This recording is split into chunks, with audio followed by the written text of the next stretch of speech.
What Dark Deception hides from the player off camera. Dark Deception, a horrifying nightmare of an experience, where players must run through absolutely terrifying maze environments. Having spent way too many hours in Zardy's maze myself, running through its twists and turns, and dodging all sorts of crazy, terrifying scarecrows within, I felt it was time to give my brain a different horror experience as a maze enthusiast, one with killer monkeys. But by now, you probably know where this is going. I love dissecting horror games to see how they tick, and this time, Dark Deception Chapter 1 is going into surgery.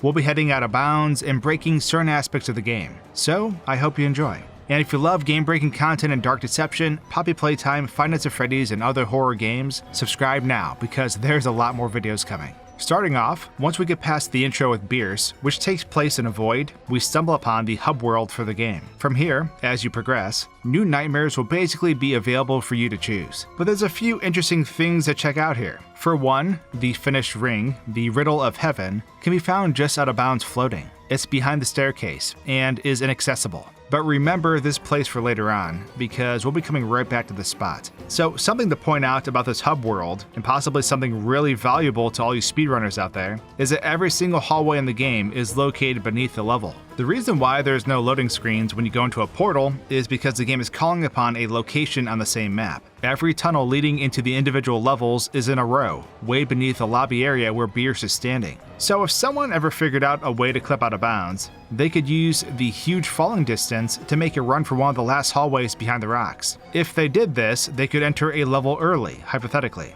Not sure if that helps with the speedrun meta, but I figured I'd throw it out there. Heading into the hotel in Chapter 1, Monkey Business, there's a lot of cool things to show off. For starters, the ring piece is just floating out of bounds similar to the one we found before. Beneath the hotel check-in desk is a cardboard cutout of a monkey bellhop clipping through the floor. The player can never see it clipping through the ground like this because they aren't able to see behind the desk, but it's definitely lurking there. Besides this cutout, there's also a piece of mail on the ground that has the texture reversed. Correcting the texture orientation shows that the mail is from James Lade & Co. from New Amsterdam, British Guiana. It's being sent to Messrs. Seamless Rubber Co. in New Haven, Connecticut in the USA. The postmark is unfortunately illegible from a date perspective, but it is neat to see this piece of mail is the only one left out in the open on the floor. Now, normally, when you walk around the corner in this area, you see a monkey appear in the elevator and then the door shuts before you can get to him. Even if you want to get inside, there's an invisible barrier that prevents you. But this monkey is already waiting in the elevator for us, and if we want, we can actually just warp inside the elevator and pay him a visit. He doesn't hurt us, but because the elevator floor is a trigger, we start moving automatically. I guess this furry fella is hitching a ride with us as we head up.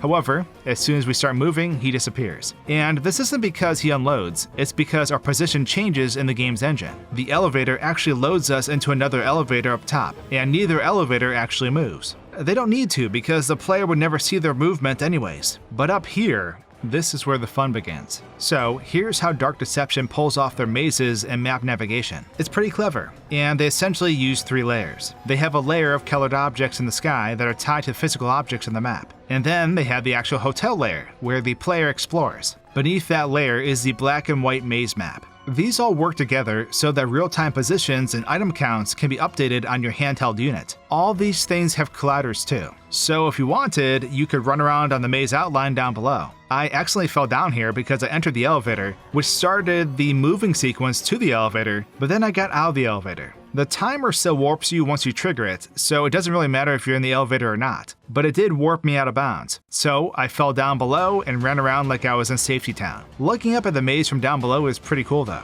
Way above the level is a lighting test area. There are black solids used to box off lights, and inside these areas, lighting effects can be combined, or at least that's my best guess. For the moon in Zardy's maze, there were a lot of different lighting effects tried out, so seeing something like this is common to me. It could have an entirely different use though. But everything up here has collision, so the player can explore it. Let's talk about the maze again. If you skip breaking the wooden boards, you also never start the tutorial talk by Beerus. This means you're free to collect soul shards in the hotel without any enemies coming after you. And I gotta say, the hotel is a lot more peaceful this way. I'd actually stay here if there weren't crazy monkeys everywhere. Beerus still tells us we're doing a good job with the soul shards, even though the inciting incident for this map never occurred. The power-ups that slow down and stop enemies don't do anything either, given there are no monsters. Breaking the sequence of events does have consequences, which I'll get to in a second though. So, when you're running through this area, you'll occasionally come across these doors that murder monkeys peek out of. They then shut it right in your face. Well, this is what that actually looks like from a different view. The murder monkeys instantly unload as soon as the door shuts. I guess they really don't want to be bothered. And speaking of monkeys not wanting to be bothered, how about this floating T-pose murder monkey? Near the back half of the maze, out of bounds, is a murder monkey that is just lost in the void. We can even land on his head and walk around on him. Remember that he is here because I'll come back to him in a second. So remember when I said I was collecting the soul shards without actually starting the level? Well, my goal was to try to get every soul shard in the level before starting, but it is impossible. That's because the objective and enemies load in once we step outside these wooden boards that are blocking off the main room. There is a small trigger area that loads everything in, and there's one soul shard in the entire map that is within that trigger box. So we can collect every single shard in the level except for that one, and we can grab that one last. Unfortunately, that's a really bad last shard to collect because the chef monkeys all spawn right on top of you if you decide to collect that one last. I had to cheat to dodge death, and it was a very close call. But let's go back to that monkey again out of bounds, because now he's a chef monkey. He changed just like all the others. So it makes me wonder if this is a reference object similar to the ring piece out of bounds. Heading back to grab the ring, yeah, that tutorial starts again.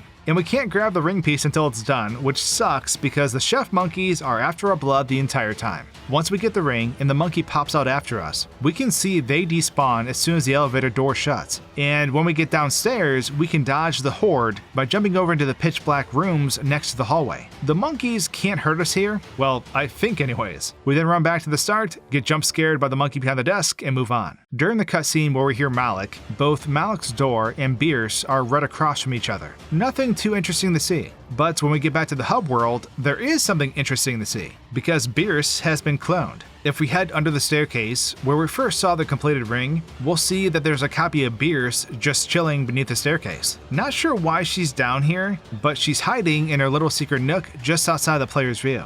But with that, Chapter 1 comes to a close. I hope you enjoyed this video, subscribe if you did, and we'll be back with more Dark Deception game breaks really soon. Cheers!